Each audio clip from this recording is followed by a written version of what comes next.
It's now 5 o'clock. I will call the meeting of the Waxahachie Independent School District Board of Trustees to order.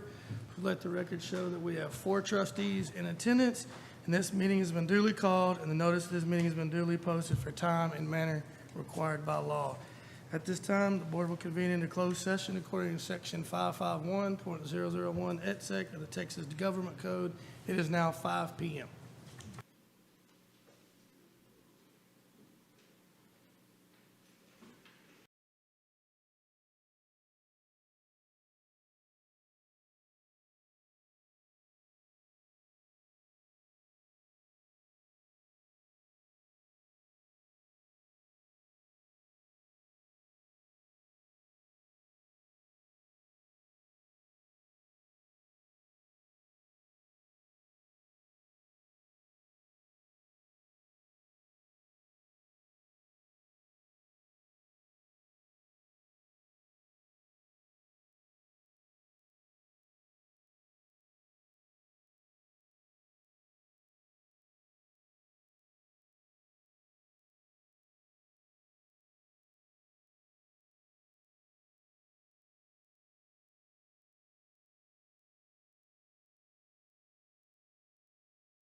It is now 5:32. I will reconvene back into open session.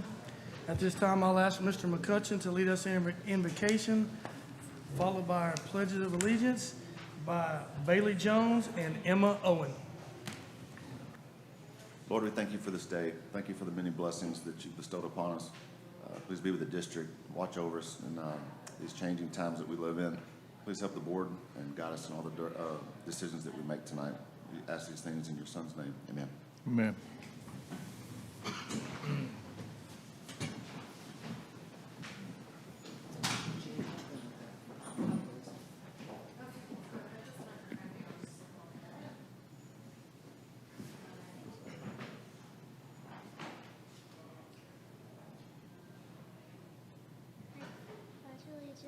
To the flag of the United States of America and to the republic for which it stands, one nation, under God, indivisible, with liberty and justice for all.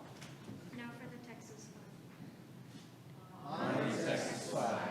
I pledge allegiance to thee, Texas, one state, under God, one and indivisible. Good job, girl.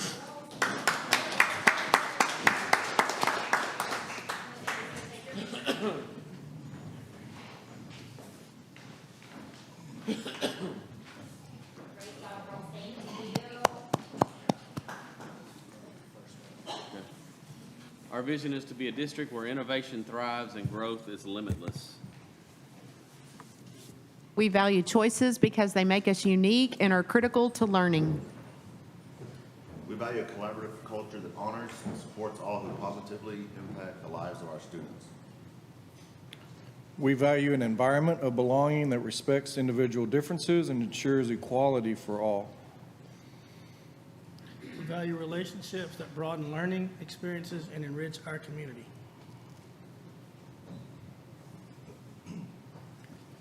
Okay, our next item on our agenda would be our recognitions. Good evening, Board and Dr. Hollingsworth. We have several great recognitions for you this evening. I'd first like to invite Greg Reed to come up. Okay, it's great to be back. Athletic introductions again. I'm going to ask Coach Robinson, Coach Mason. Have Sakaya and Lexi and Presley and Joey. Lindsay. Oh, excuse me. Okay. So just a little bit, we had two great powerlifting teams this year with our men's and women's team. Coach Robinson coaches our men's team and Coach Mason our boys team. And I'm going to have Coach Mason come up first.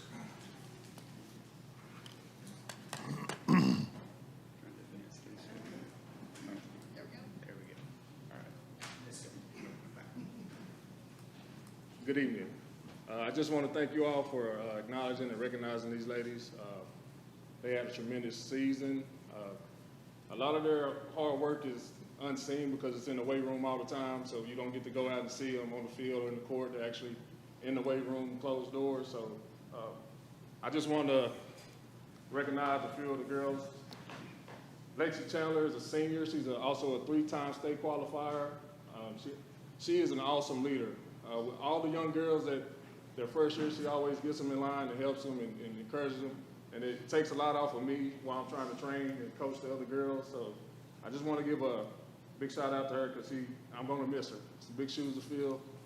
And she actually done so well that Texas Lutheran is also bringing her in, but for acrobatics and tumbling. So she did such a good job.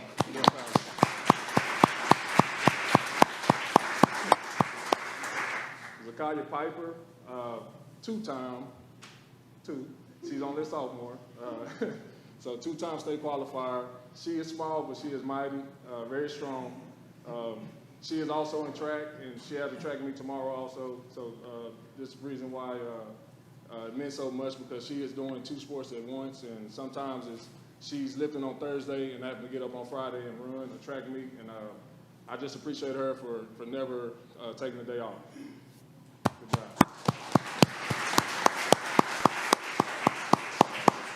I have another girl, Nancy Giles. She could not be with us today. She's also in track and cross country, so she's training for the district track meet this Wednesday and Friday. So I just want to give a shout out to her.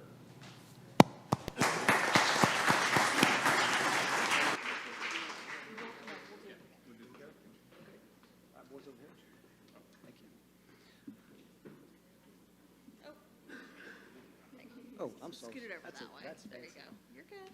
You're good. There we go. All right. Good evening. Today I want to recognize our boys state qualifiers. First up, we'll go the youngest to the oldest. First up, I got sophomore Joey Rowland. Joey lifts in the 198-pound class. Joey is just a sophomore. First time qualifying for regionals. Joey ended up finishing in the top 5, and he hit his automatic state qualifying total, which moved him to state. Joey's best lift this year, just weighing 198 pounds, was a 535 squat, a 300-pound bench press. Most impressive part is Joey becomes our second best deadlifter at a weight of 610 pounds. So the young man walks up to the bar that has 610 pounds on it and actively lifts it up. Very well. Joey finished in the top 20 at the state meet. Very, very proud of Joey. He is the future of our powerlifting team. He is the 4th Roland boy that I've coached through powerlifting, and he is representing all the Roland brothers very well. Thank you, Joey.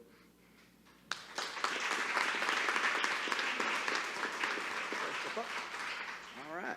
Next up, I've got junior Presley Rodarte. Presley represents what it is to be a multiple sport athlete, not only 2 sports, but 3 sports. Joey is a football player for us, a powerlifter for us, and right now he is going to compete tomorrow in track, throwing the discus for us. So he is, his academics are second to none. He's a hard worker, and he is the epitome of what a Waxahachie Indian should be.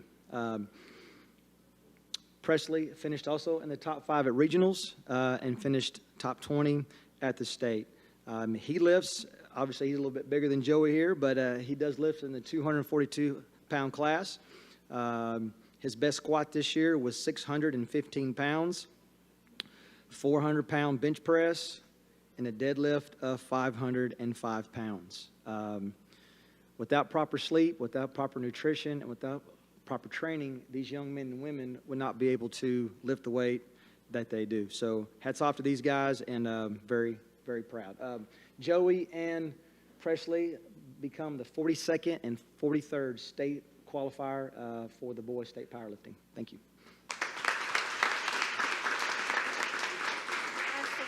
All of you will come up here and we'll get your picture.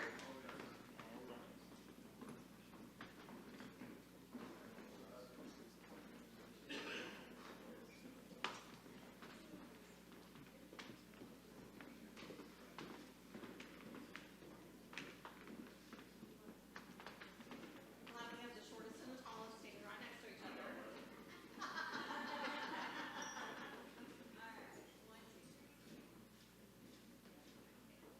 Great job, guys.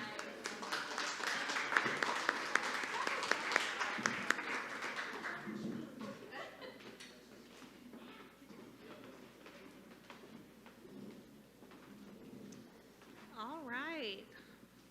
Board, as you know, we've had a lot going on in our CTE department, so I'm going to invite Ashley Treat to come up. Where is Ashley Treat? Out there?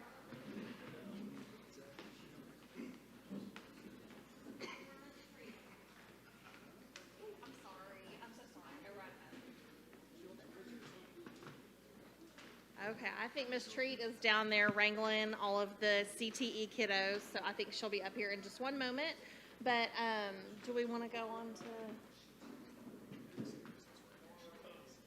Ms. Polk real quick? Okay, so Ms. Polk, we're going to go right on to you. Karen Polk, principal of Marvin Biomedical Academy. We'll flip through here super quick. Uh-oh. There we go. Good evening, Board and Dr. Hollingsworth. At Marvin Biomedical Academy, our focus is on making our mark. Each month, we recognize staff who have made their mark. The staff members we recognize are nominated by their peers. The staff member we are recognizing this evening is a teacher who is dedicated to her students. She always has a positive attitude.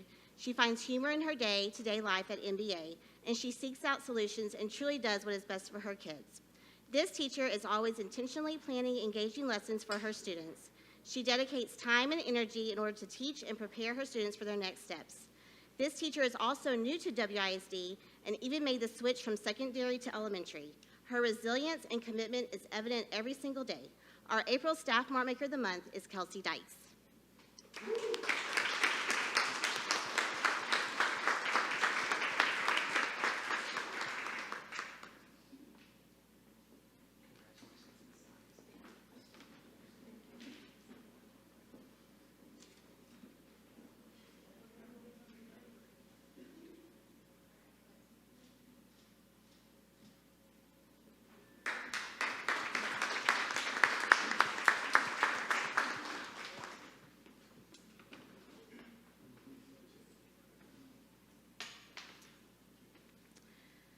This year has been a transformational year at Marvin as we have begun to look at learning through the lens of STEM and health sciences. We value belonging. Our focus with both our staff and students is Our focus with our staff and our students is to make your mark. It comes from the book, The Dot by Peter H. Reynolds. Just make a mark and see where it takes you. We want our students to dream big and know that their growth is limitless. This includes making connections with a variety of career opportunities in the biomedical field.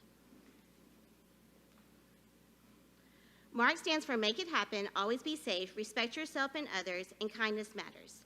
Each week, teachers nominate students who have gone above and beyond to make their mark that week. Students can also earn MARK tickets from the staff throughout the week and are able to exchange their tickets for prizes from our MARK cart. And we nominate staff every month for MARK Maker of the Month. We also value collaboration and community. In October, we participated in our annual Rock Your School Day. This is a day where our teachers create an outside-the-box educational experience designed to engage students and bring learning to life. We invited the SAGU band to help greet our students that morning.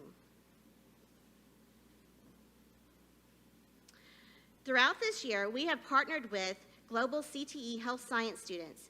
They come to Marvin to teach a lesson related to health sciences. We have partnered classes at Marvin, such as a pre-K class with a fifth grade class, and the global students explored health topics with each of our partner classes.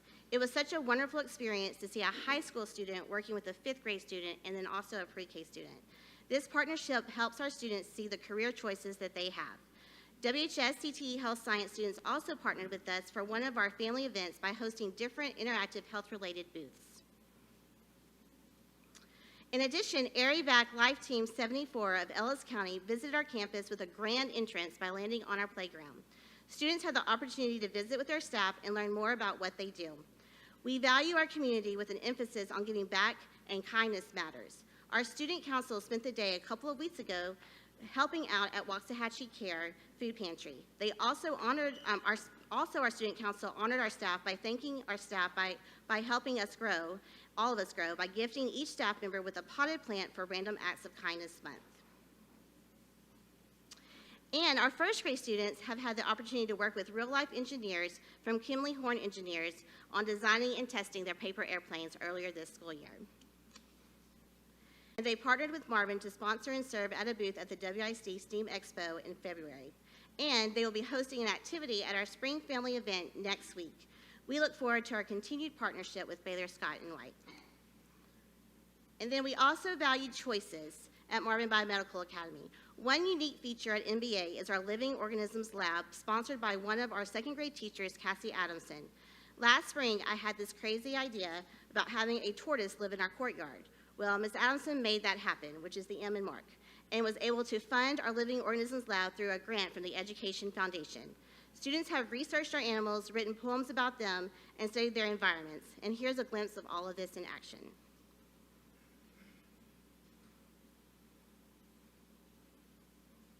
Is it gonna work?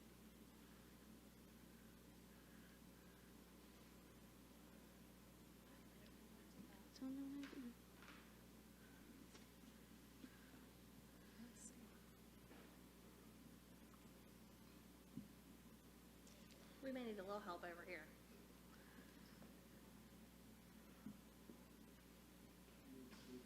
Can you click on it? Or can you just click on it? I don't know.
Thank you.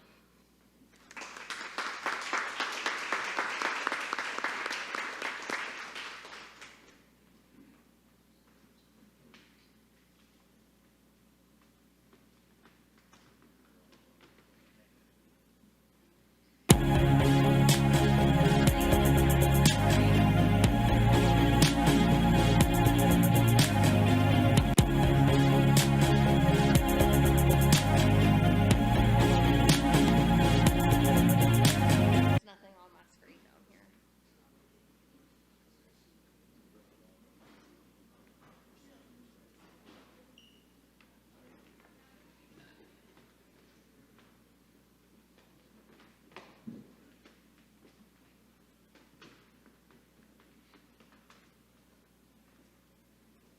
All right, let's see.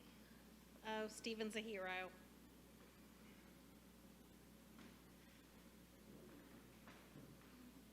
Thank you, Stephen.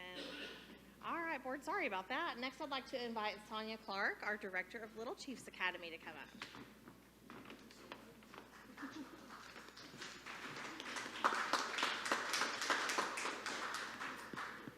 Good evening, Dr. Hollingsworth and Board. I'm Sonia Clark, Director of Little Chiefs. Tonight, I'm here to recognize Jeanette Reiser for her exceptional service to Little Chiefs. Jeanette has been with Little Chiefs for 4 years. Jeanette is the type person who is always kind and helpful. She is willing to go the extra mile for her students and her colleagues. As a teacher, she contributes to every aspect of her students' needs to develop, grow, and learn. One parent said Miss Jeanette made an immeasurable impact on her son, and she continues to inspire all the tiny humans she encounters by approaching learning from the most important and foundational play skills.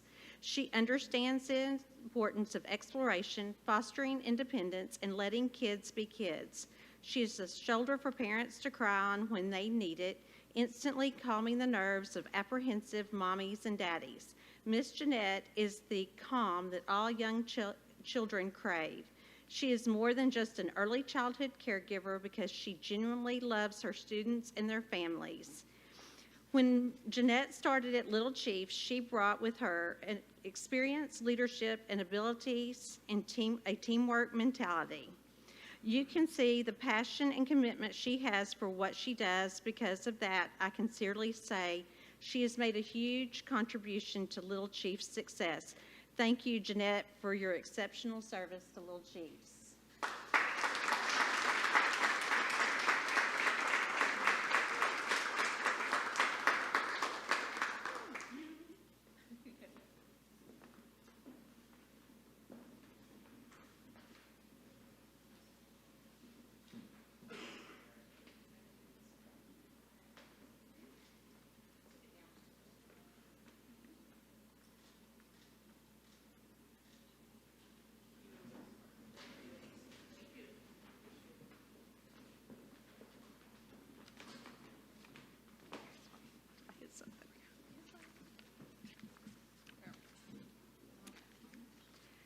At this time, I would like to tell you a little bit about Little Chiefs. Little Chiefs Academy is the early learning center for WISD. The mission of Little Chiefs is to provide a safe, stimulating, and caring environment for children ages 6 weeks. You'll move this over here. Okay. I think you'll. Okay, there. Thank you. The mission of Little Chiefs is to provide a safe, stimulating, and caring environment for children ages 6 weeks to 5 years old, meet the developmental needs of each child served, and to partner with his or her family by providing an atmosphere of activity and learning. Focusing on the development of each child and ensure their physical, social, emotional, and cognitive needs are met. Be committed to the families we serve. Strive to give parents complete peace of mind while being seen as a shining example of what a quality child care center should be. Little Chiefs is a Texas Rising Star 4-star provider and a training site for Waxahachie High School CTE Career Prep Program. At Little Chiefs, we have always encompassed the district's mission. This is where growth is nurtured, developed, encouraged, and flourishes in all aspects of an infant to a 5-year-old's development. This includes, but not limited to, their physical, social, emotional, and cognitive needs. Our staff and teachers are continuously bringing innovative ideas to our program to keep the youngest members of the district curious, engaged, caring, kind, and prepared to be lifelong learners. This year, we received child care relief funds from the Texas workforce, which allowed us to purchase new technology devices and STEM items. We purchased Promethean boards, a classroom set of iPads, and additional STEM items for our playground. We practice collaboration by partnering with Turner Pre-K for seasonal special activities such as Transportation Day and having a petting zoo come. At Little Chiefs, we believe in choices. The way we offer choices is through optional enrichment programs such as Soccer Little, Stretch and Grow Fitness, and Stretch and Grow Ballet. During the month of November, we had the 12 Days of Giving. We collected food for 12 days to donate to Waxahachie Care. By doing this, our pre-K class used this experience of helping others in our community as a learning experience. The class did a daily count of what was collected. They made bar graphs, used counting blocks as a math lesson for the day. The center collected 407 food items and 371 pounds of food. At Little Chiefs, we build relationships by having different family engagement activities such as Snack with Grandfriends, a family Christmas party, Donuts with Dudes, and participating in Deer Day. What I have shared today is just a small glimpse of what we do at Little Chiefs throughout the year. Thank you.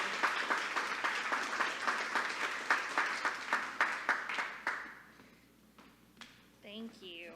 And board, I can tell you that when we talk to staff members, an expanded Little Chiefs Academy is very high on their list of wishes. So they are doing a great job over there. And now we are going to do our CTE recognition. Sorry, I'm just going back through them. All right. Thank you, Ms. Treat. Good evening, board and Dr. Hollingsworth. My apologies. We were still getting kids together outside, so we've got a lot to go through. We're going to be concise, but we're very excited. As I always say, it's my privilege really to work with these kids at all and these teachers, but we're super excited all the time to when we can recognize them with you. So first up, I'd like to just go over career and technical student organizations. We've got 17 in our CTE organization. We've got over 1,200 students affiliated, and we've got competitions going on throughout the spring and moving into the summer right now. First, our Skills USA group, they competed at state 2 weeks ago. We had students in cosmetology compete. Rachel Hogan competed in women's cut and color and received a superior award and a medal in cosmetology technical written test. And Reese Hunter received a cosmetology skills contest opportunity to compete at state. We don't know the results of that at this time. And they're unfortunately not able to join us this evening. Skills USA, we had several students compete as well. Tava Pixamatis competed in commercial baking and had best in show. Morgan Barr Commercial Baking Best in Show, Vivian Killian Commercial Baking, and those results we're still waiting for as well. And then Preston Johnson competed in Action Skills. Also in Skills USA, Tucker Schugert competed in Construction Hand Tool ID at the state competition. And that is all of our Skills USA. Unfortunately, again, none of these students were able to make it tonight. Moving on, we have 4-H welding. So our welding manufacturing program competes in stock shows through 4-H. And our student, Joaquin Guerrero, has a blue ribbon, as you can see, from multiple stock shows, but was first in his class at Ellis County. Go ahead. And we'll do, yes. And of course, joining him tonight is Justin Bonner and Jared Crumpton.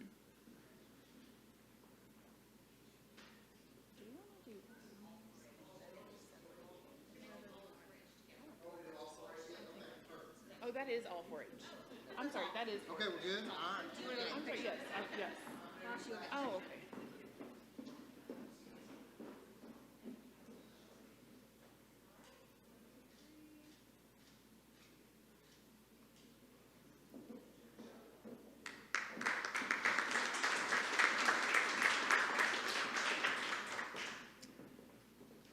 All right. Our FFA season, our show season at least, has really come to an end. We've still got students competing in leadership activities, but we want to highlight our students with animal and metal projects this year. First, in animal projects, in our rabbits category, we had Jaden Middleton, who had an intermediate commercial buck and a breeding rabbits class winner, and then Anderson Authier, reserve grand champion at the Ellis County Youth Expo stock show for market rabbits.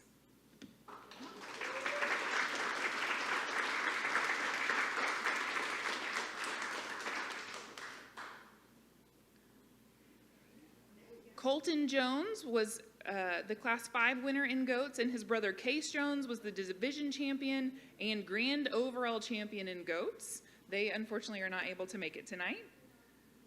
And then our lambs, we have Audrey Sapp, who had the South Down Breed champion lamb.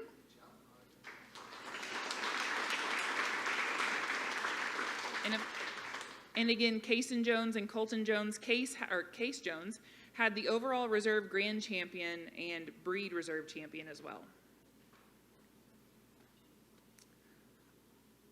Moving on to swine, Lucas Hernandez was the class winner of the Hampshire breed. I don't know if he's here. Jessica Schoolfield was a class winner in the Duroc breed.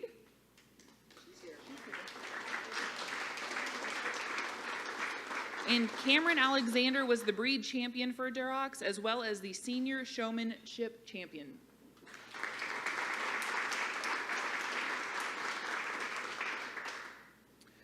Jessica Schoolfield also was the class winner and breed champion of American Breed Steers. And Asia Guerra was the class winner of American Breed Steer.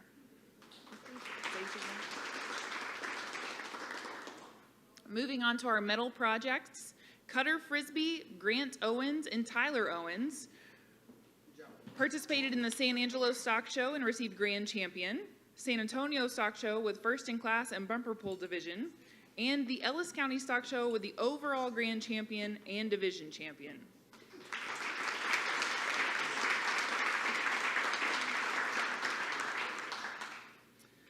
Wyatt Caverly showed at the Houston Stock Show and received First in Class and was the Reserve Division Champion, as well as the Ellis County Stock Show overall Reserve Champion and Division Champion.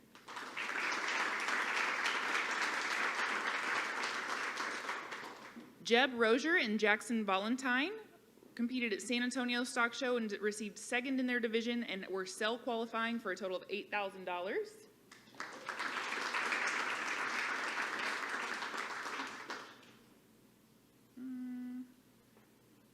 Audrey Hammock at the Ellis County Stock Show won Livestock Division Champion and was first in her class.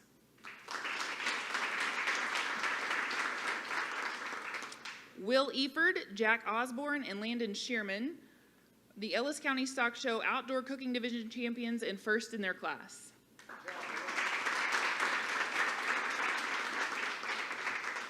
Addison Crumpton was the Ellis County Stock Show refurbished division champion and was first in class.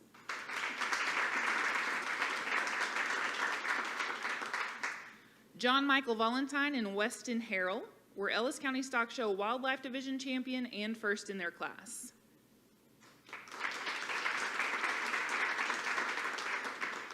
Wyatt Caverly, Jeb Rozier, Will Eford, Jack Osborne, and Cutter Frisbee competed in the Ag Mech Build-Off and were the grand champions and also received the Team Safety Award.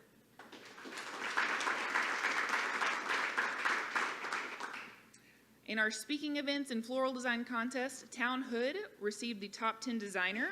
Reagan Smith was a top 10 designer. Town Hood was a top 5 designer at another show. And Addison Crumpton was first place junior Ag Mech public speaker.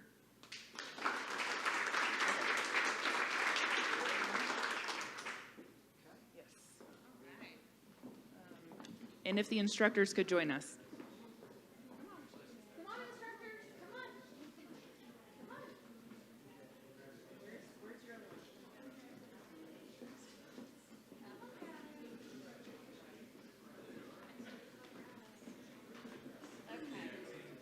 Now, Amy, how are you going to do?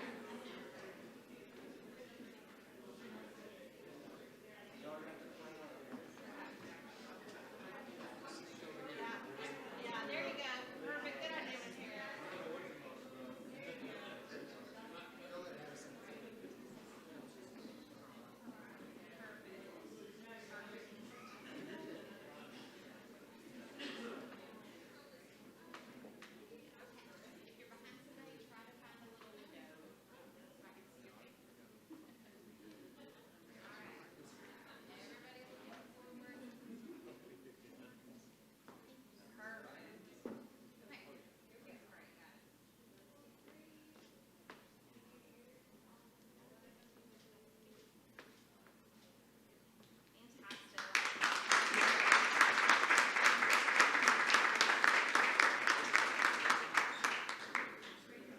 Good job, guys.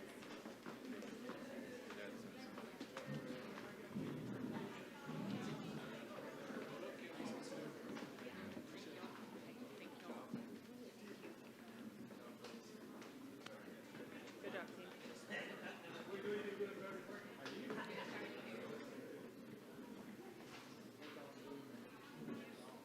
I feel like our FFA group in here always rivals the football team or the entire band or anything like that. So thank you for your patience with us. All right, we do have groups going on to nationals. The FCCLA Nationals Conference, we have a student who will be, she made a regional officer, and so they'll compete in July. We have students competing in nationals in June at Taffy, and then our TSA group is competing in the state competition this week, and we will know if they're going to nationals at the end of the week. To highlight our FCCLA program at Global High School, we'd like to recognize Victoria Nash. She received the FCCLA Region 3 President for the following year. Is it for this year going into next year? Yes, so she will be in a leadership role statewide, and we're super proud of her for that.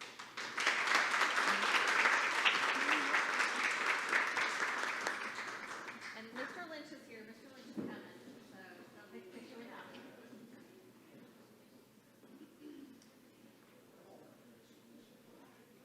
You're welcome.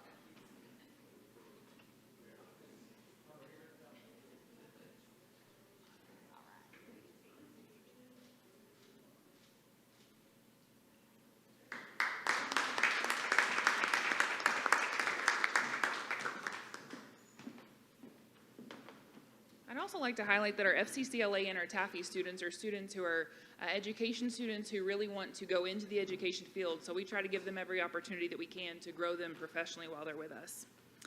And last but not least, our Texas Association of Future Educators students, our Taffy students. Kylie Adams, Deviante Fuller, Kennedy Massey, Abby Artle, Claudia Brown, Deviante Fuller, and Paisley Petticord all received gold and silver awards at the state competition.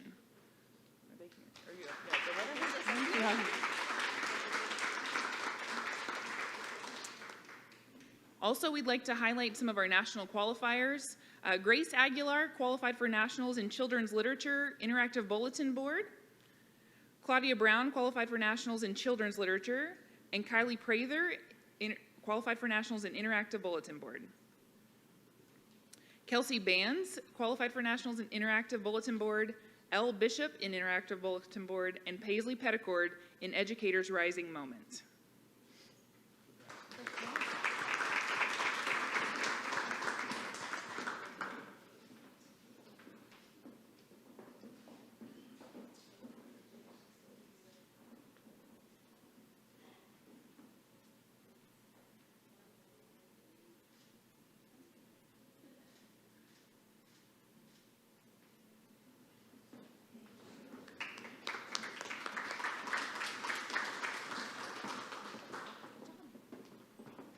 And that is all this evening, board. Thank you so much, and we're so proud of these kiddos.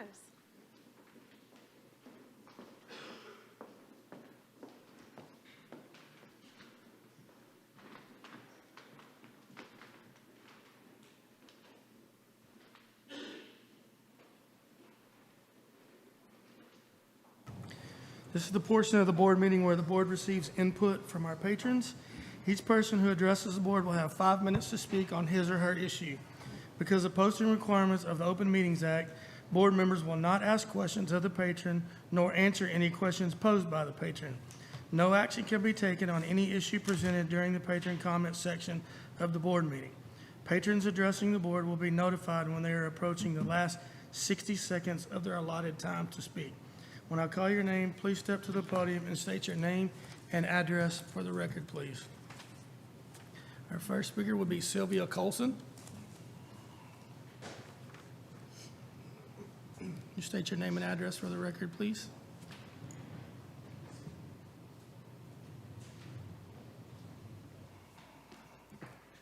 My name is Sylvia Colson. I live at 1315 Dixie Lane in Waxahachie.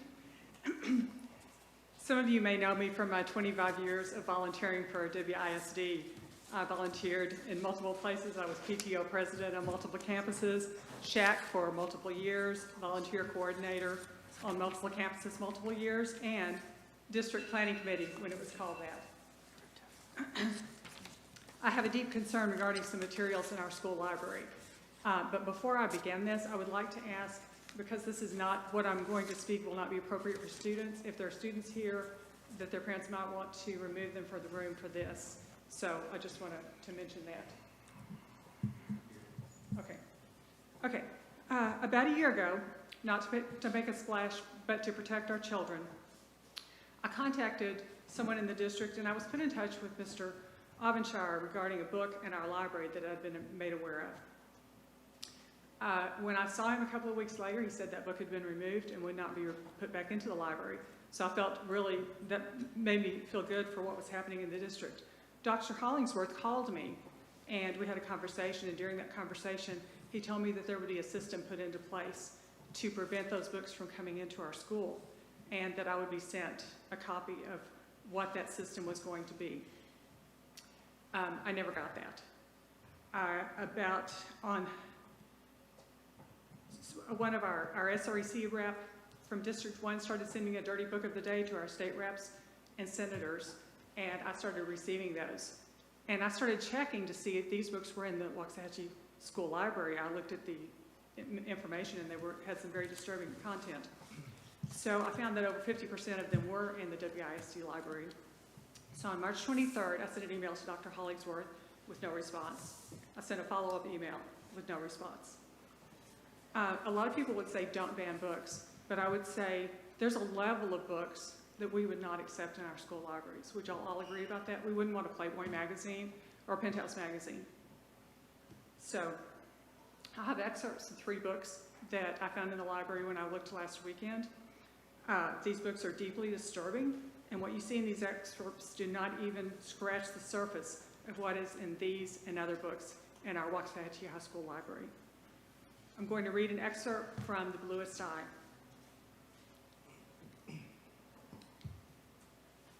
The final paragraph, if you want to look at your page. He could have been an active homosexual, but lacked the courage. Bestiality did not occur to him, and sodomy was quite out of the question, for he did not experience sustained erections and could not endure the thought of somebody else's. And besides, the one thing that disgusted him more than entering and caressing a woman was caressing and being caressed by a man. His attentions therefore gradually settled on those humans whose bodies were the least offensive, children. He further limited his interest to little girls. Why do I have to die? The little girls? The little girls are the only things I'll miss. Do you know that when I touched their sturdy little blanks and bit them just a little, I felt I was being friendly. I gave them mints, money, and they'd eat ice cream with their legs wide open while I played with them. It was like a party. And there wasn't nastiness, and there wasn't any filth, there wasn't any odor, and there wasn't any groaning, just the white laughter of little girls and me. With little girls, it's all clean and good and friendly. Are you disturbed by this? I'm ready and willing to work alongside you to protect our students from things that are not appropriate for them, for our school to provide for them. I can serve on a committee. My cell number is on the page that I gave you. My sole purpose here is to 1 minute. protect the students. We have 14-year-olds coming into the high school, and if you think of any of your children at age 14, think about if you would have wanted them reading these, and I've got multiple other books. I have sources that can help find the books, and we can get these books out of the library. And I ask you to help me do that, and let me help you. Thank you.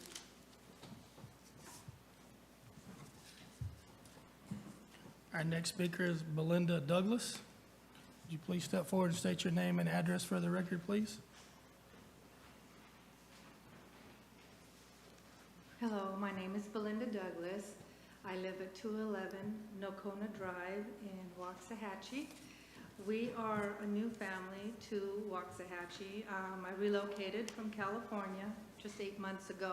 So I did a lot of research on weather patterns, demographics, crime statistics, and I thought this would be the perfect area for us. My husband and I work, he's retired, and we have grandchildren in California. And I wanted to share with you the negative impact of what she just said that's currently in the California school system. And it's like bumping up against a brick wall when you try to defend the rights of children, because children are defenseless and they can't defend themselves. So what I wanted to share with you is the current weaponization of the music industry, social media, and Hollywood to the woke agenda, and what the impact is to our children. My children are grown, but I have 6 children, and I'm thinking about future generations and don't want to see the evil of the California wave coming into Waxahachie. So I want to share with you something that's very hard to share. My granddaughter, at 19 years old, told me she wanted to be a man. And social media has had a huge impact on why she made that decision. So at 19 years old, she got a radical mastectomy and did everything she could to become a man, despite my warnings to her that the human brain doesn't stop developing till you're about 25 years old.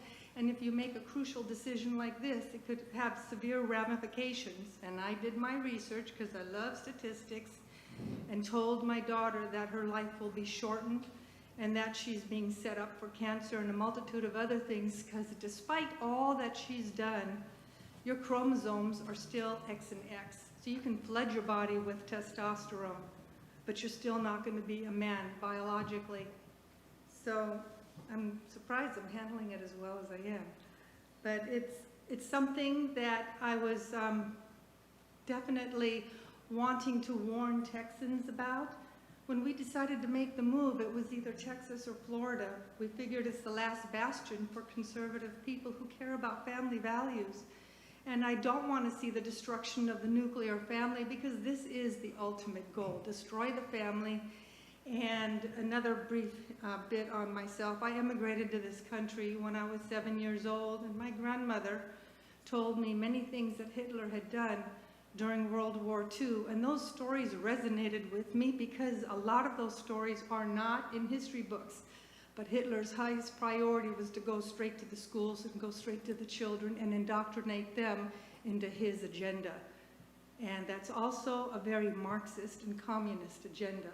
So that's all I have to say. I just want to sound the alarm and ask you to please, please protect the children And even though I work full-time, I will find the time to vet these books, or if you need a librarian or somebody, we can enlist the assistance of, but these books have to be vetted because that's outright pornography.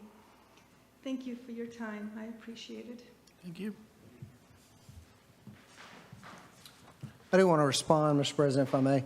I want y'all to know that there are processes that we do have in place for the removal of books, and we've got a policy that's been in place for quite some time to be able to do that. Ms. Colson, I'm sorry about your email because I did not receive an email, and so I apologize that you have not heard back from me. I'll give you my cell phone number before you leave tonight.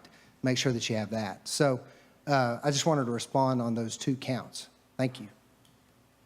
Okay, our final speaker will be Matt Authier. Would you please step forward, state your name and address for the record, please?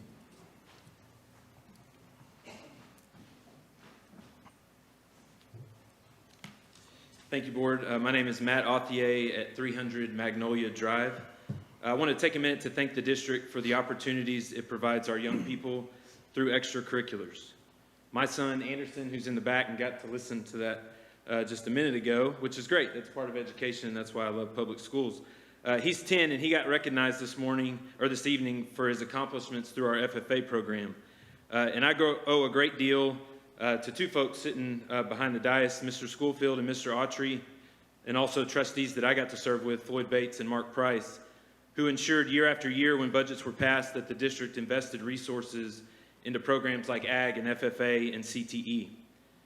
Coming off of our family's 2nd year and participating in the Ellis County Youth Expo, I've learned that this program and the life lessons taught to my kids are a great complement to the learning that happens inside the classroom, which I too am very proud of.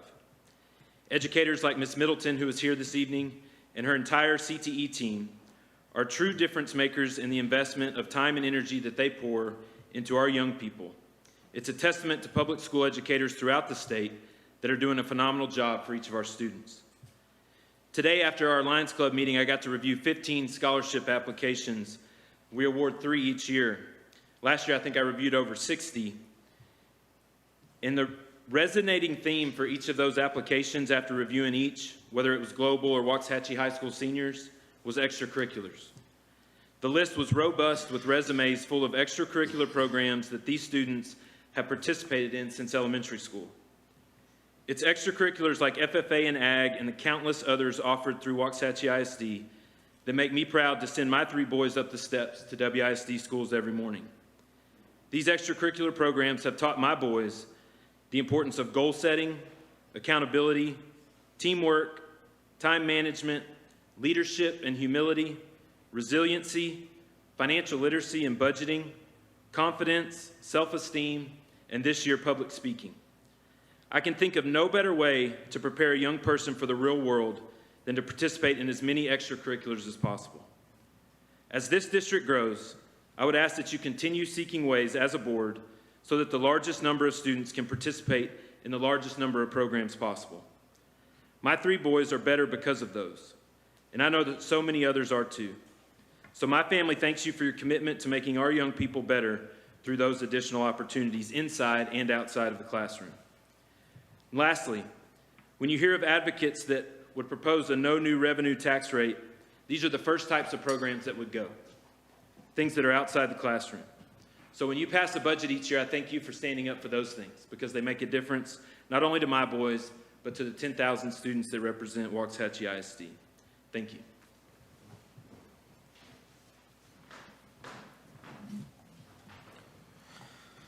Okay, next item on our agenda, we're going to go a little out of order. We're going to skip down to action item 8C, which would be the consideration and possible approval of the superintendent's recommendation for executive director of special services.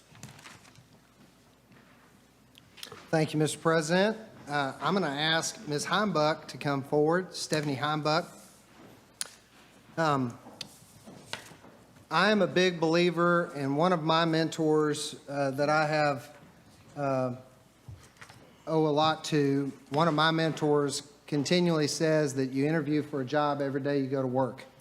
And Stephanie Heimbuck is a great example of exactly what that looks like. Ms. Heimbuck is in her 28th year in education. and she has dedicated her life to working with young people. She is our principal at Dunaway Elementary School, came to us and was an assistant principal in our district before she moved into that role. She has a long career prior to that in the Red Oak ISD, where she worked in the curriculum and instruction department, and also in Mansfield ISD, where she was a classroom teacher at the elementary level for several years. She has a heart for young people. She has a heart for all students and a strong belief that all students can learn. And I'm very pleased to recommend Mrs. Stephanie Heimbuck to be our Executive Director of Student Services moving forward. Okay, Board, at this time, I will entertain a motion to approve Stephanie Heimbuck, Principal at Dunaway, to be our Executive Director of Special Services. So moved. Second. A motion by Mr. Starnetter, a second by Mr. Rogers. Any other discussion? All in favor say aye. Aye. Opposed say nay. Motion carries 5-0. Yes, sir. Let's go take that.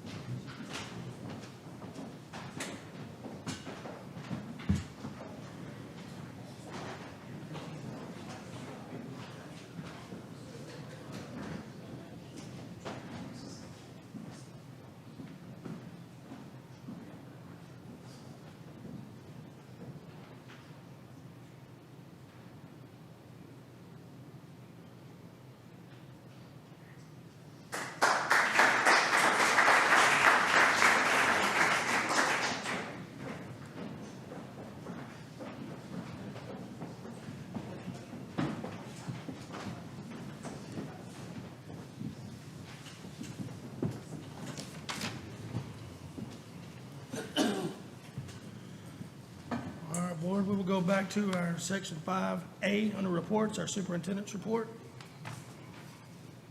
Thank you, Mr. President. As I do each month, I'd like to share with you the superintendent's report for this month. You can see that our monthly enrollment and average daily attendance, we ended on March 31st with 10,008 students. I will point out that is not accurate. No, 10,870. I'm sorry, I was looking at ADA. We ended with 10,870. Our latest numbers as of last Thursday were 10,880. So that information is already old as of March 31st. You will notice that along with our enrollment being slightly up, which I will tell you as a longtime principal, that's unusual. Typically, you start seeing a decline in enrollment this time of year, not so in Waxahachie ISD. And you can also see that our average daily attendance has begun the rebound, and so we're very happy to see that, just under 95 at 94.45%.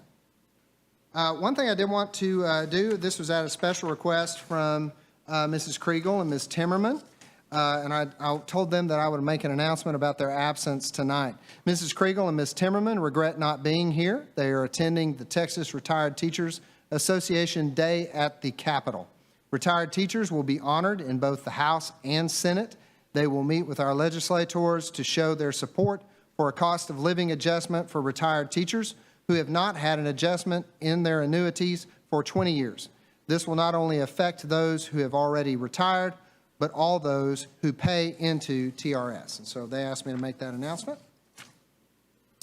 Wanted to also share with y'all, as part of our long-range facilities plan, the locations. I know the board has seen this before, but I wanted to share this with our gathered audience as well. This is the location, the proposed location of Comprehensive High School number 2. I share with folks that this is part of the good planning on our school board prior to my arrival to secure 174 acres for the purpose of Comprehensive High School number 2, as well as junior high number 4. That yellow star right there is located just south of our Waxahachie Senior Citizens Center. And as y'all well know, it is also the location of what will be an east-west bypass located on the south end of our community that will go eastward from I-35 and connect back in over at 287 going toward Ennis. Also, I wanted to point out to our community the location of Neighborhood Elementary number 10 as proposed in our long-range plan. This is the Saddlebrook neighborhood. As y'all know, this is the beginning phases of that Saddlebrook neighborhood, which will only continue to grow over time. But where that yellow star is the location of 15 acres that those developers are donating to Waxahachie ISD for the purpose of building Neighborhood Elementary number 10. And then also, this is our planned site for Wildman STEAM Academy. As y'all are well aware, we plan to double the size of Wildman STEAM Academy. Currently, it houses 415 kids. We'll double its size to 800, and we'll build it on this 60 acres that the district owns just to the west of Business 287 across from Waxahachie High School on that property right there. As we move forward into 2023, we're at that time of year when we're making our plans for the coming school year, and I wanted to share with y'all what our plans are moving into 23-24. And you'll notice that a lot of these things look very familiar, and that's very comforting to our principals and to our teachers to know that we're not going to change dramatically the initiatives that we have in place. As you know, Dr. Averett leads our balanced scorecard work, where we've identified our 4 priority areas, and we report those to you every month. Priority 1, with the highest priority on priority 1 being student growth, and that goal of every student growing academically every year. That's the same priority whether you're at Wildman or at Dunaway, Shackelford, or at WHS. Priority 2, honor and support staff. We'll continue to focus in on listening to our staff, adjusting based upon the feedback we receive from them to continue to make Waxahachie ISD a destination district for staff members. Priority 3 is community and stakeholder relationships. We value greatly those relationships that we have not only with the business community, but with our partners throughout the community. A great example tonight, you heard Ms. Polk as she reported on our ongoing relationship with Baylor Scott and White Waxahachie. And then priority 4 is financial integrity. That's something that we're very proud of in terms of Mr. Calden and the work that his team does, but that will also include our work in putting into place our long-range plan with the passage of a bond. And you'll hear tonight our plans to incorporate a bond oversight committee as well. We'll continue our work with professional learning communities, creating time and space for teachers to work together collaboratively, and we'll continue to strive toward living out our vision and our core values. But those are the things that we plan on doing in 2023, 2024, and we're excited moving forward with that work. That concludes my report, sir. Any questions or comments for Dr. Hollingsworth? Okay. Item B under reports by informational report on WISD's balanced scorecard priority 2, honor and support staff. Dr. Averett? Sir, President Autry, thank you, Board, and Dr. Hollingsworth for again letting us come up here and give you an update on where we are in our balanced scorecard process and progress. As we mentioned today, we're talking about priority 2, which is honor and support staff. Remember, the last 2 months we've hit priority 1 in 2 different sections. Just a brief review of what our performance objectives are in priority 2 is to honor staff contributions and achievements. I think we saw some prime examples of that today with our students and their instructors. Annually increase faculty and staff satisfaction and engagement. As Dr. Hollingsworth said, we want WISD to be a destination district for not only for families and students, but also for employees. Promote a collaborative culture by engaging instructional staff in practices of a professional learning community. We know it feels better when we work as a team versus working in isolation, and that's what we're working towards with our PLC process. And then invest in staff growth through professional learning and specialized training. I want to go ahead and hit some highlights of some of the things we've been doing so far. Again, we look at progress measure output, campus and department leaders routinely honor staff. We saw that tonight, of course. Right now, we're in the process of our campuses have recognized a teacher, a rookie teacher, and support staff member of the year. And then right now, we're going to be looking at reviewing those with a team of folks, some former employees, community members, and then district level staff to determine who our secondary and elementary teachers are, the rookies of the year, and support staff of the year. Let's see. What am I doing? Okay. If you notice, one of our long-term desired outcomes is for one of our teachers or more of our teachers to be named as a Region 10 Teacher of the Year. I believe we've been close. I haven't ever seen the ballot, but I've seen some wonderful educators go up there. But one of our goals is to help our honorees make sure that we give them the best opportunity for them to win that award. Jenny has actually attended some training to help our folks develop their portfolios for that purpose. So we're excited about that.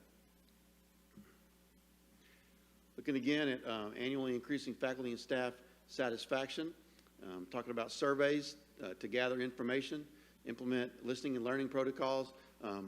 We've definitely been doing that piece, and we'll talk about that in a second.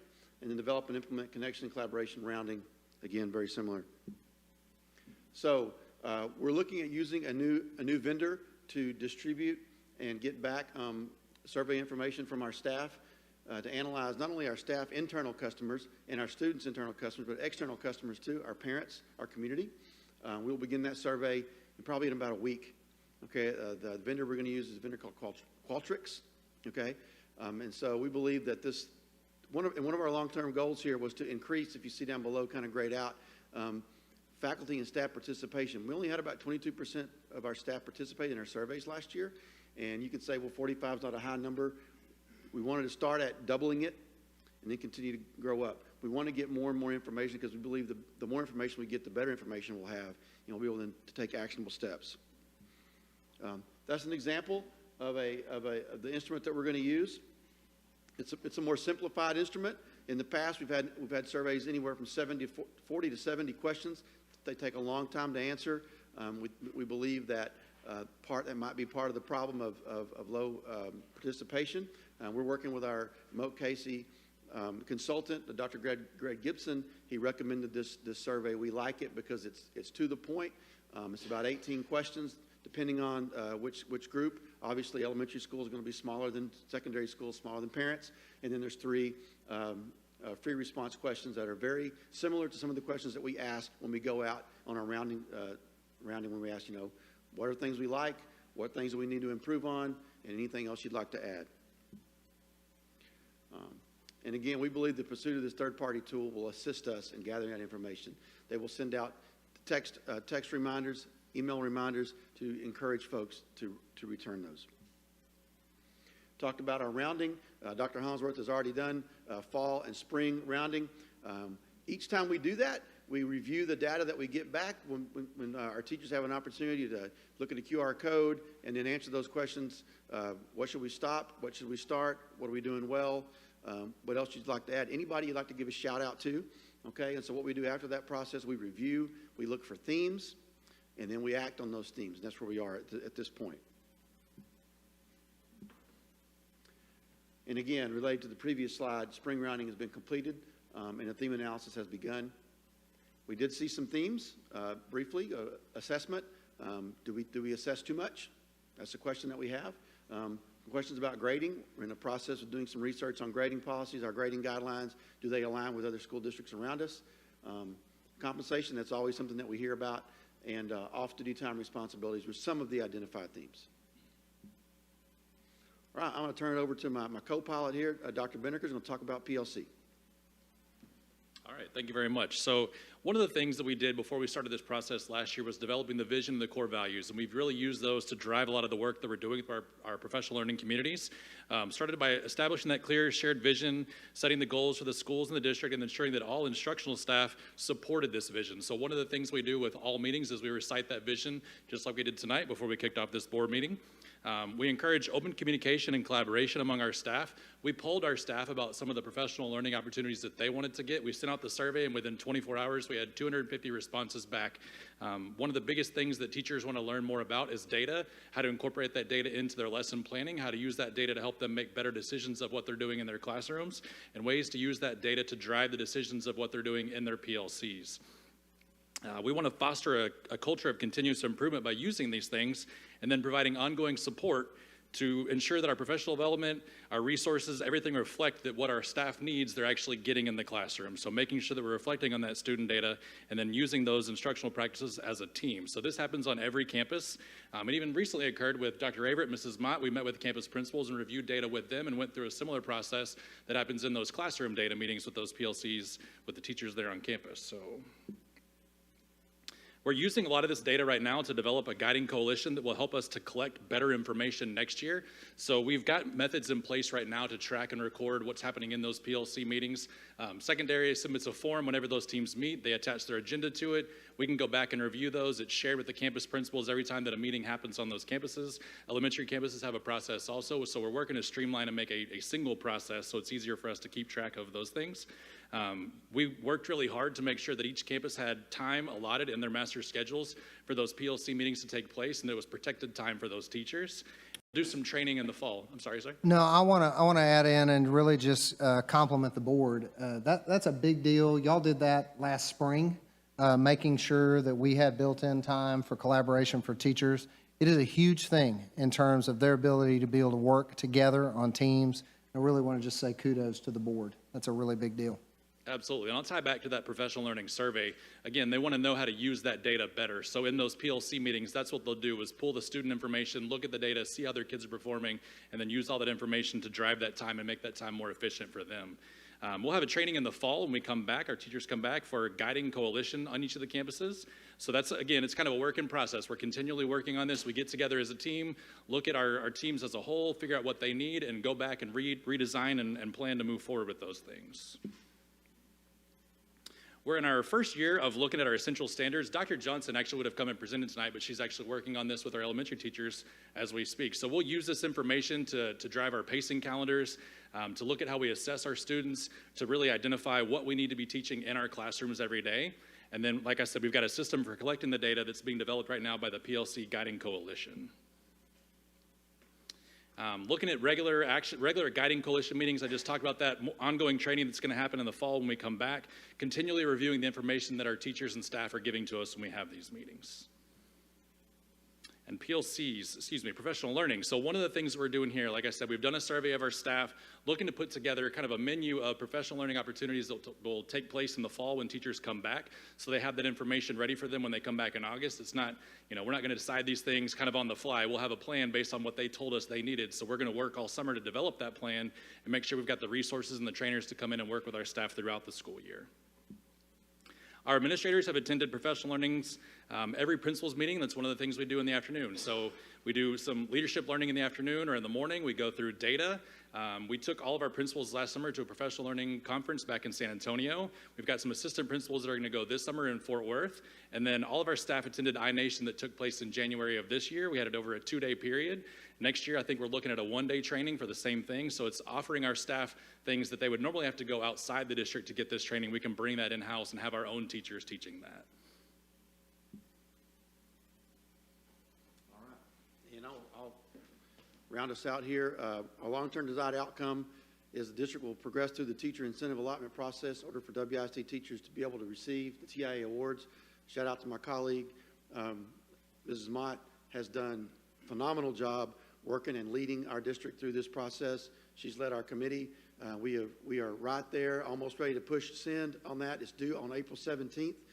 We have already reviewed our final application, and we are working on the district's TIA handbook kind of as we speak, and it's gonna be ready. We're excited. We had, if you know, remember last board meeting, we had several teachers come up and talk about the TIA process, and I could talk about it all day, but their voice was loud and clear about the part that they had in this, in the construction of our plan. So I'm really excited about that going forward. And every staff member, is one of the last things there, actively participates in PLC. We know we're not perfect here. We know we're not, and we know we're still working. We do know, especially at some of our campuses, Schedules can get a little bit difficult, especially if you have coaches and stuff like that, and finding time to make sure they're in there. So it's going to be a continual work in progress to make sure that we have everybody built in. We've got the time built in, but sometimes it's hard to put the person into the time. So, but that's something that we're going to continue to work on every year. We know we're not perfect, and part of this process is shining a light on the areas where we're not great, and we know that. So wouldn't be a scorecard if we weren't measuring ourselves. Well, an example of that is, it's real easy when you have 4 biology teachers on a campus, they're on a team together because they all teach biology and they work together. It's harder when you have some of those singletons. You know, when you have a single teacher that is the only person who teaches their particular subject, it makes it harder to find a collaborative team to make that work meaningful. And so yeah. Probably Ms. Treat's department is one of the prime examples Exactly. of the real difficulty is in Ms. Treat's department.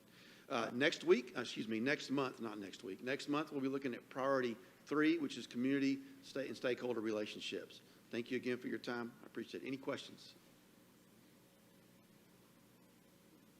Okay, thank you.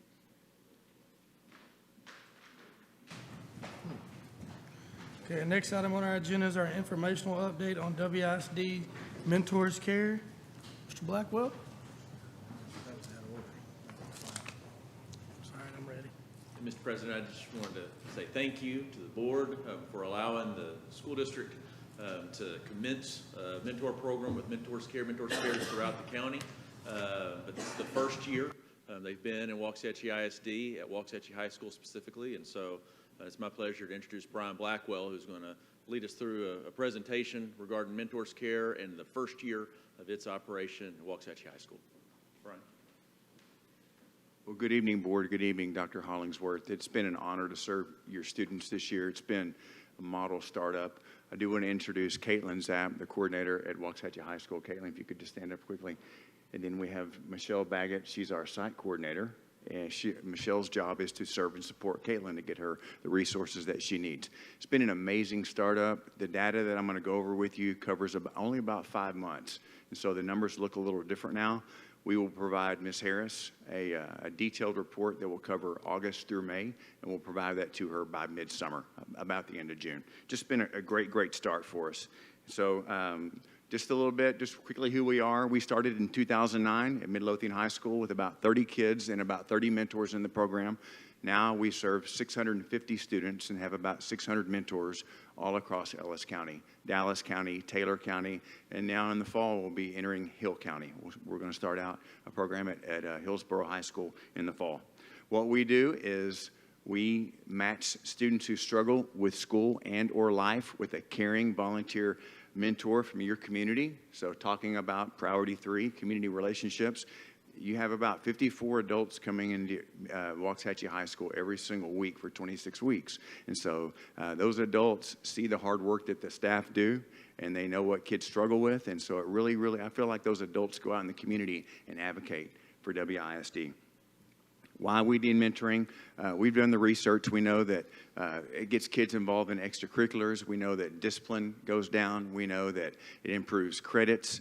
And you'll see all that, not only this evening, but you'll see that in our detailed report. And I'm excited to tell you that we now serve every high school in Ellis County, which is great for us. It's a nice feather in our cap, but more importantly, it helps kids because when kids, there's a high mobility rate among a lot of the rural districts in Ellis County, and when kids transition from Red Oak and they move to Waxahachie, their mentor typically goes with them. If they go from Waxahachie to Midlothian, the mentor stays with them. So that's one thing that stays constant in their life if they move. If they do move, is their mentor almost always goes with them. If the mentor doesn't go with them, we find them a new mentor.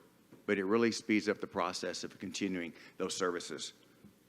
Students qualify for our program by being on our at-risk indicator list or the state of Texas at-risk indicators. And when we say at-risk, the state's identified factors that affect a student's ability to be successful in school and their ability to graduate or graduate on time. So that far left column you see are the state of Texas at-risk indicators. The most common that you see typically in most schools are students not passing STAR, grades below 70 for the semester, not advancing grade level, discipline issues, or they've been involved in CPS. But we know that there are other factors that impact students in school that aren't on that far left list. If a student has anxiety, if they have attendance issues, if they have behavioral issues, if there's no motivation among that student, that affects them as well. We call those our changeable indicators, which means we can work with those. We can help a student improve in that. Then on the far right column, a lot of our kids qualify under what we call our unchangeable indicators, meaning that if they've had the death of a parent, that typically sticks with them for a long time, if not for the rest of their life. If they're from a broken home, that affects students over a long period, or if there is some type of medical impairment or trauma, or if the family struggles financially. So in addition to mentoring, we're able to do referrals to outside resources, like if a student needs food, we have relationships with food banks. If a student needs counseling outside of school, we can get them hooked up for that. If a student needs medical care, we can help with that. And so you'll see the number of referrals that were done among WISD students between August through January. So, and we're grateful for these partners, but we're especially thankful for our WISD partners. It's been a great startup. Caitlin's done an awesome job recruiting mentors. We could not have done our work without the support of the administration. You guys have been great. I want to thank Ms. Harris for her overwhelming support of the program. Adam Rope, who I taught and coached. I can't believe I'm that old, but he has done a great job of providing mentors. The Avenue Church has been very welcoming of us, and we're actually going to be there, going there in May, next month, to recruit more mentors for the fall. And then Manor House has done a great job of providing snacks. So a lot of folks have helped us. Just to kind of show you who we serve at WHS, about 40% of the kids in the program came into the program in August or September. Or whenever they come in with semester grades below 70. You see that about 16% have been involved in CPS. And I like to point out those anomalies, and that's kind of an anomaly. That's a little bit higher number than a lot of our other schools, to have 16% of our kids involved with CPS. And others that are really about the same. You see a high percentage of our kids that come into the program that have been in alternative school or even been expelled. That number is about right. If you take a look at our indicators, the numbers are always higher. Talking about extracurriculars, the gentleman spoke so well about the importance of extracurriculars. We try to get our kids, we encourage them to get involved in band or choir or football or debate or whatever. But about 60% of our kids come in, they're not involved in an extracurricular. We have about 50% who come in who don't have support at home, and almost half, at about 42%, come in with grades below passing. So you can see these numbers yourself. The kids are dealing with a lot today. If you take a look at the unchanging indicators, well over half of the kids who come into the program come from a broken home. About 13% verbalized to our coordinator that their family struggles financially. My guess is that if you looked at free reduced lunch list, there would be a much higher number. A lot of our kids qualify for free reduced lunch. This data is based on interview with students, and about 3% have suffered the death of a parent. If you take a look at referrals, I talked about that from about end of August through January. Caitlin referred students 4 times for food, and that's for food outside of school. Kids go hungry on the weekends. We're able to help with that. Their family needs food. We're able to help with that. So 4 times she assisted students with food. Then if you see, you can see there that 1 each for counseling services outside of school, once for CPS, and 1 for mental health rehab. Some other outcomes. 78% of all of our students who come in, usually behind on credits, 78% are on track to earn enough credits to be promoted to the next grade level. And that's a big deal to us. 76% are on track to meet the 90% rule for attendance. And I heard you guys talking about your attendance. That's huge. We want 98%. We want our kids there 98% of the time, but a lot of our kids come in with attendance issues already. 90% is that magic number that says you got to be in your math class 90% of the days in order to get credit for the course. And so we want them there at least 90%. We shoot for higher than that, but 3/4 of the students are meeting the 90% rule so they won't lose credit for a course. You have 7 seniors in the program, and every one of those is on track to graduate this spring. So that's exciting for us as well. We will provide discipline numbers as well this summer. If you take a look at just overall referrals, I will say this. When I spoke to 6 different high schools in August, 6 new programs, and the reception that I received from Ms. Harris's staff at Waxahachie was overwhelmingly positive. They were just, you could tell that they cared about kids. I got a really good feeling from visiting with them. We have 58 mentors matched with students. We matched 58 total mentors with students from August through January. That is a full caseload in 5 months. We've been in some schools for several years, and we're still trying to get to that 50 or 60. So it's been remarkable to see, number one, the referrals come in from the staff. Number 2, the kids say yes and the parents say yes. And then number 3, to see the way that this community has volunteered to help has been awesome. And so we have 62 students currently in the program, 54 total mentors, again, 7 seniors. In those 5 months, Waxahachie volunteers, those adults, logged 285 hours of service, and that's an average of 6. And you'll see those numbers will be much, much higher this summer. And we had almost 80% of the meetings occur every week. Sometimes the kids are absent, sometimes the mentor, their work schedule changes. I would like to see that closer to 80%, but this is about where we are. It's a little bit higher than many of our other schools. Outcries are huge, and Caitlin's done a great job of building relationships, and she kind of becomes the go-to person for a lot of the Mentors Care kids. And so she had 11 outcries from August through January, and you can see that far and away, every school, anxiety is the number one thing kids are dealing with. She helped students with anxiety 6 times. 2 times, students had thoughts of running away. 2 times, they had thoughts of harming themselves, and she even had one student who verbalized thoughts of suicide. And when those serious things happen, Caitlin she's a licensed social worker, and so she's qualified to talk to kids, but she's also going to get those kids connected to their school counselor when that happens. Just a quote from her, and she'll come up in a minute to introduce one of our mentors. She just says each week she sees students show up, put in the effort, and work to improve themselves. And I wish I had included this photograph. The most powerful Mentors Care photograph I've ever seen came from the Waxahachie High School Library a few weeks ago. When I go mentor on Fridays at Midlothian High School, there are usually a couple of other mentors there. You know, and there's lots of space. The photograph was circulated among us. Every table was full of an adult with a kid, and the kids were talking. They were making eye contact with their mentor. They were smiling. It was a great, great photograph, and I'll try to share that with you guys if I can get my hands on that.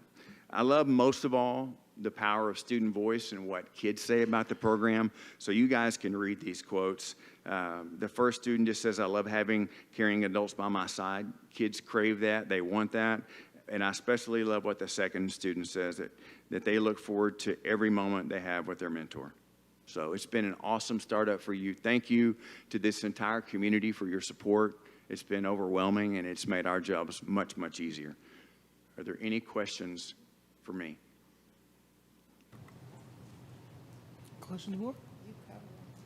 Okay, we have Caitlin's going to come up and introduce a mentor who's going to speak very briefly. And then we have Ms. Harris, I think, has a few words.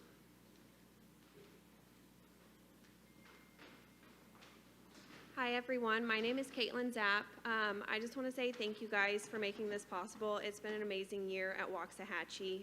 I've loved every minute in getting to work with these students. I'm just going to introduce you to one of my mentors who's going to speak for a second. This is Rosie Duran. Rosie was actually my first mentor to get paired with a student and has been meeting for 20 weeks. I don't think I'd ever even told her that yet. She's been meeting the longest out of any of my mentors, so she's just going to say a quick few words. Hello, I am Rosie Duran. Hi, sorry. Yes, so the Mentor Care program has officially changed my life, and in a positive way. Growing up, I didn't have my mother. I went through a lot, and just being able to connect with the child who is going through it. I realized that throughout life as an adult, it's so fast-paced because I have my husband and kids. I don't realize or recognize other students or children that may be going through things that I am familiar with and have overcame. So whenever I joined Mentors Care, they paired me with somebody, I want to say almost identical through all what I went through and overcame as a young adult, a young student. I didn't have no one to hear me. I get emotional, sorry. To hear me or understand what I was going through. I had to figure it out by myself and move forward, and had tough love from my father. So being able to be that person for my mentee has been a blessing. She looks forward to seeing me once a week, and she will talk my ear off. It's like a connection that last week she saves it. I'm like a journal. She just pours it out onto me. And my mentee, unfortunately, is going through a difficult time at this time. And I just am there to support her, be there for her. And I highly recommend, if you're not a part of the Mentors program, please do. It's a life-changing thing. And that's all I have to say. Thank you, guys.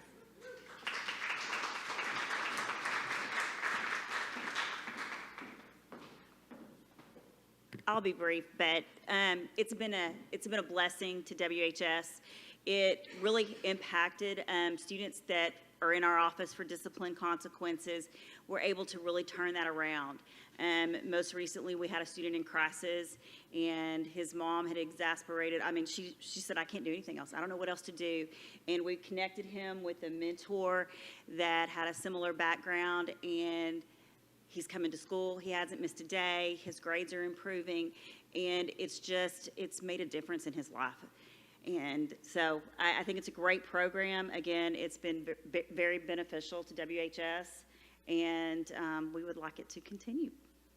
And I'm happy to answer any questions.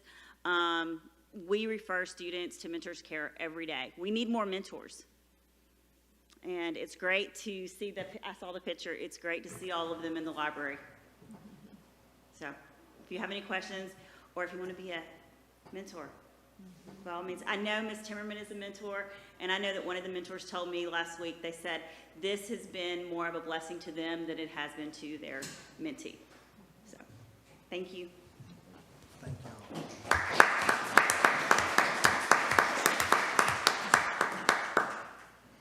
Okay, our next item will be informational report on the 2023 Bond Oversight Committee. Mr. Colvin? Thanks, sir. Good evening, board and Dr. Hollingsworth. Dr. Hollingsworth kind of spoiled it a little bit earlier when he was talking about our balanced scorecard and our priorities, but tonight we're going to talk a little bit about a Bond Oversight Committee, which is in lockstep with priority 4 of financial integrity. So we'll kind of go through kind of what it is and what it does, but a Bond Oversight Committee, it's just a group of community members. We're going to aim for about 7 to 11. Who are going to review all the bond activity. They're going to look at everything construction, everything financial. We're going to meet on a quarterly basis, and they're going to report back to you and to the community on the progress of the approved bond programs. That is essentially the definition of financial integrity and being transparent and fulfilling that promise to the community.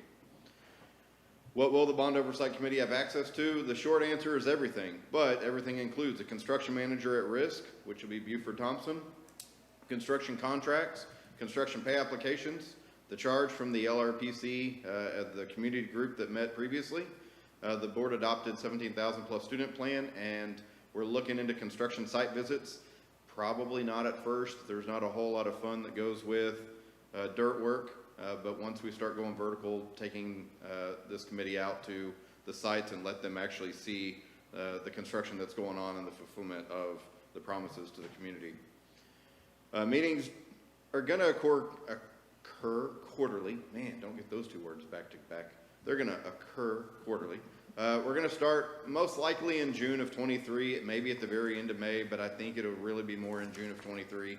It's going to be a daytime meeting, most likely over lunch, because we're going to be asking our community to give up their lunch hour for this. I expect the meetings to be an hour to 60 minutes, somewhere in that range. Just kind of depends on where we are through the process. They're going to have Dr. Hollingsworth present, myself, Stephen Mott, our project manager, and then again representatives from the construction contractor and construction management company at each of the meetings that we're able to make. And then with that, the committee, the purpose of the committee is to review the contracts, pay applications, and hear reports from the construction contractor about job progress. They're also going to, again, tour the site as we see some progress, and then they're going to report inaccuracies back to you and back to the community. And so that's the whole part of it. It's not just staff doing this and telling you where we are. We're going to have a committee of community that's going to do the same thing. Committee is not going to make decisions on construction plans. So they're not going to get to move walls. They're not going to get to do, well, if we just did this, that's not going to be part of their charge.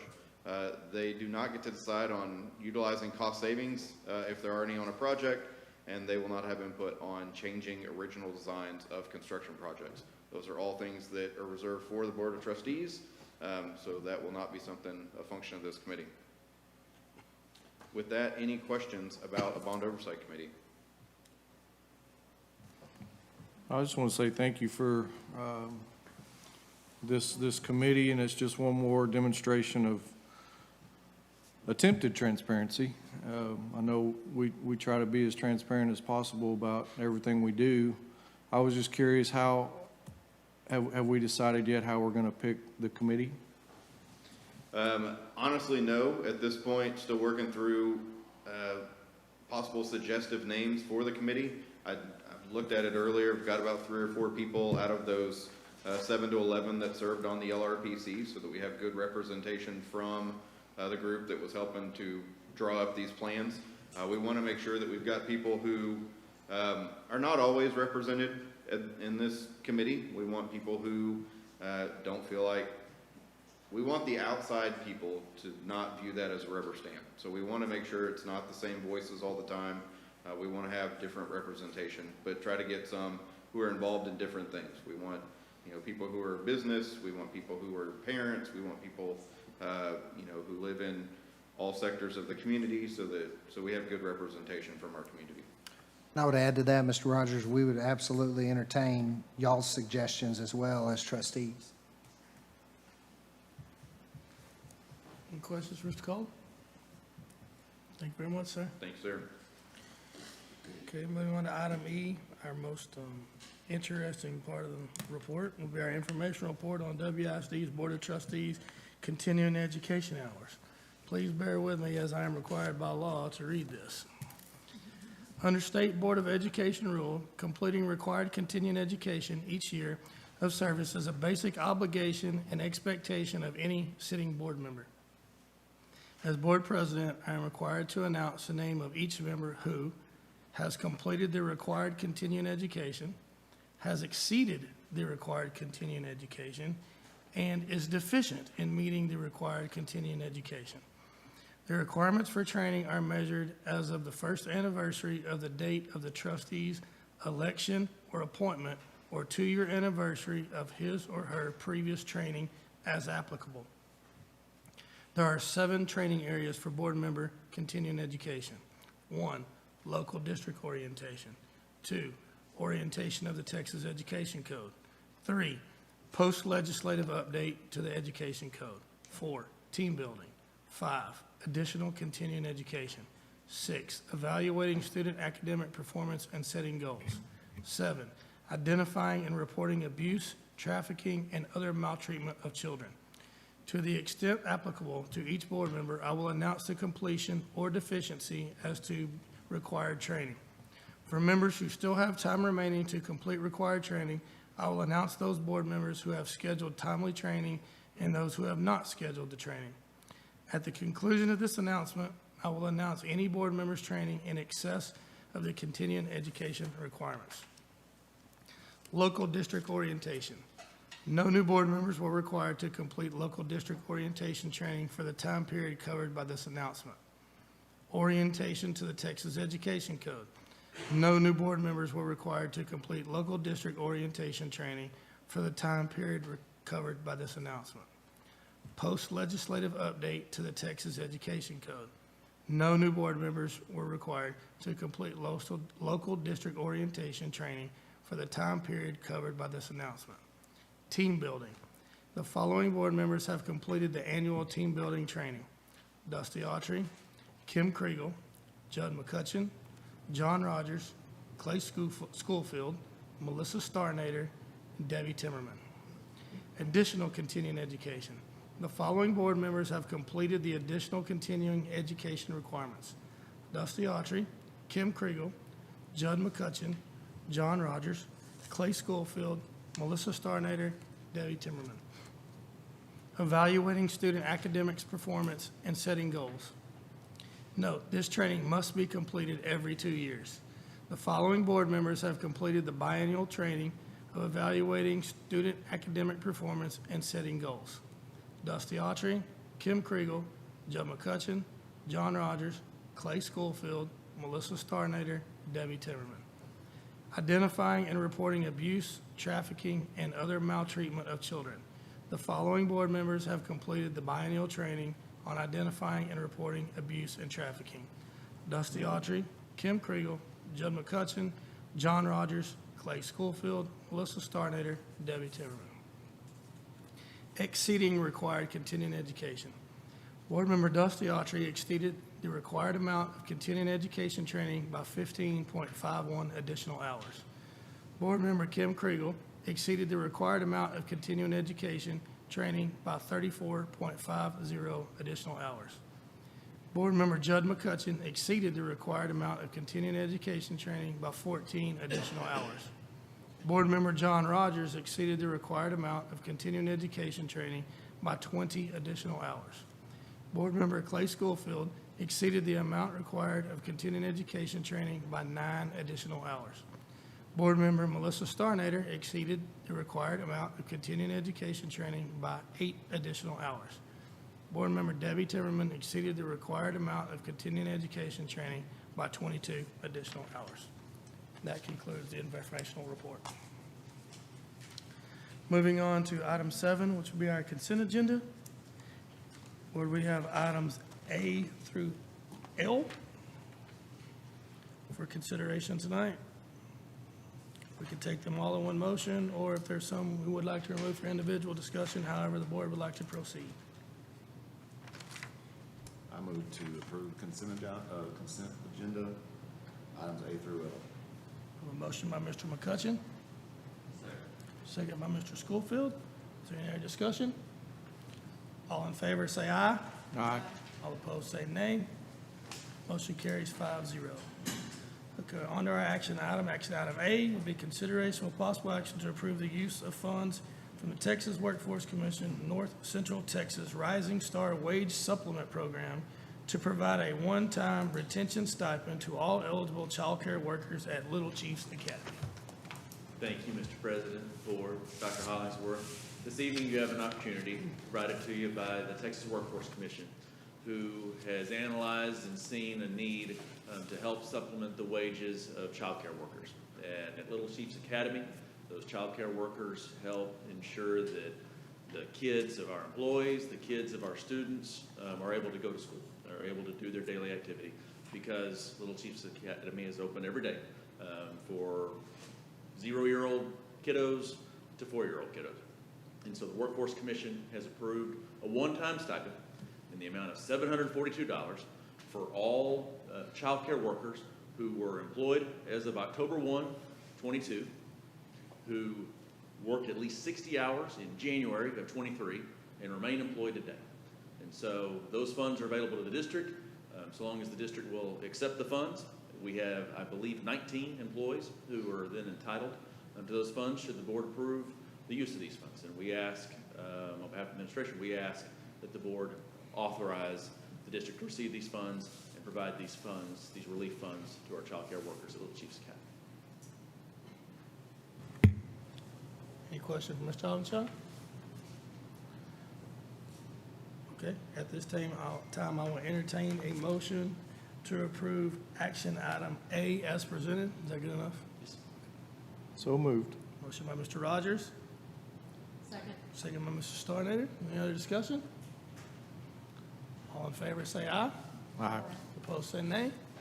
Motion carries 5-0. Thank you. And our last action item tonight will be consideration with possible action to approve the purchase of 300 interactive boards from Synergy at a price not to exceed $884,524.84.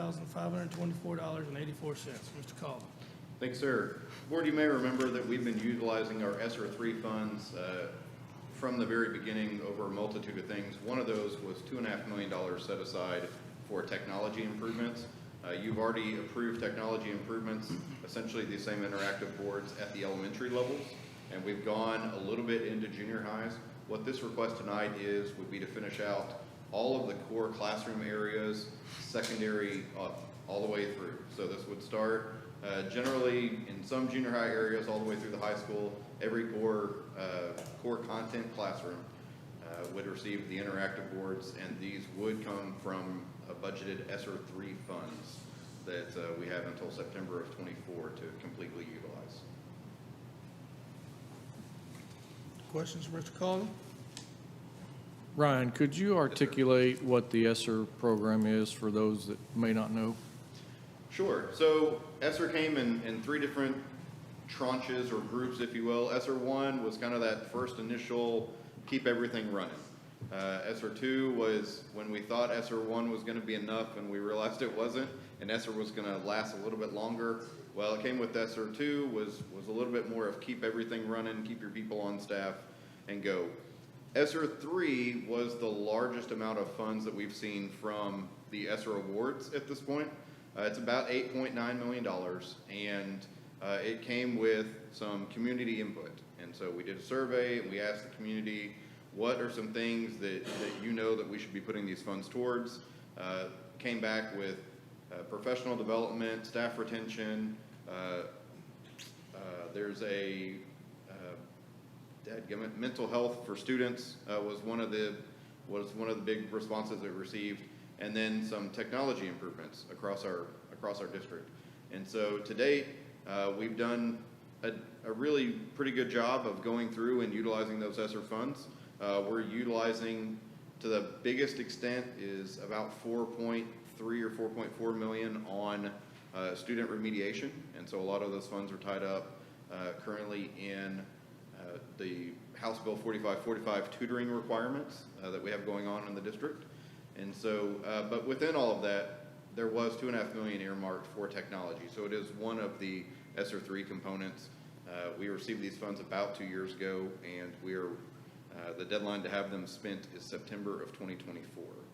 And so we do not expect any more ESSER funds to come now after the conclusion of ESSER 3. So essentially, it's a grant in response to COVID recovery? Yes, sir. Basically? That's a much shorter way of putting it. Okay. Any other questions? Okay. I entertain a motion to approve action item B as presented. So moved. Motion by Mr. McCutcheon, Second. second by Mr. Rogers. Any other discussion? All in favor say aye. Aye. Opposed say nay. Motion carries 5-0. Thank you, Board. Next item will be the comment from our individual board members. No particular order. Mr. I'll McCutcheon, go start. ahead. Yeah, just wanted to congratulate our one-act play, finishing first in the area, and wish them best of luck as they go to regionals in Waco later this month. Anyone else? I just want to say I appreciate our 3 speakers tonight. It's very refreshing to have people come and attend and participate. Mrs. Colson, Mrs. Douglas, and Mr. Authier, we hear you. And I will assure you that we have one of the most responsive superintendents that I've ever worked with, so take him up on his offer, getting his cell phone number about your topics, and I can assure you he is a responsive superintendent. Started? I'll follow up on that. I'll try to make it brief. It's it's passionate. This is passionate for me because I've been in public ed either as an employee or a volunteer for, I think it's been 30 years now. So I'm old, but I feel like it's sad and disappointing that there's a narrative out there that is that's aiming to have folks believe that the public schools in Waxahachie are just like the ones in California. And I can assure you we're not. Are we perfect? No, but we're not. I don't know any leaders in our district that intentionally would promote harmful agendas for kids. I really appreciate your comments, Ms. Douglas and Ms. Colson, and I think we all should just keep talking. We work through it. If you see something, say something. Encourage our parents to, have their kids spend more time with them and less time on their phones and social media. And, we can work it all out. I'm proud of our community, and I'm proud of our school board, and I'm proud of our district, and I think we're doing really good things. And I think we're all a lot more on the same page than what some would have us believe. And I'd also like to take a minute to say something about the Texas Association of School Boards, TASB. There's a lot of misinformation out there about that group, and there's a school of thought out there that they are directing school districts and telling them what to believe. And please know they're just a resource for trustees. I mean, I've never been to a TASB session that has promoted a harmful agenda. A lot of people don't even know that there's a grassroots component to TASB. They have a delegate assembly at the end of their conference every year. I've served as a delegate, and every school board has an equal vote. Austin ISD has a vote, and Sweetwater ISD out in West Texas has an equal vote to set the core values of the TASB agenda. Do all the districts show up at that? I wish that they would have that assembly toward the beginning of the conference rather than at the end, because what happens is a lot of people leave and they don't stay for that important part. But anyway, I just wanted to encourage us to keep working together. Thank you. Oh, and also shout out to our colleagues for fighting for public ed down in Austin. I'll just add to Ms.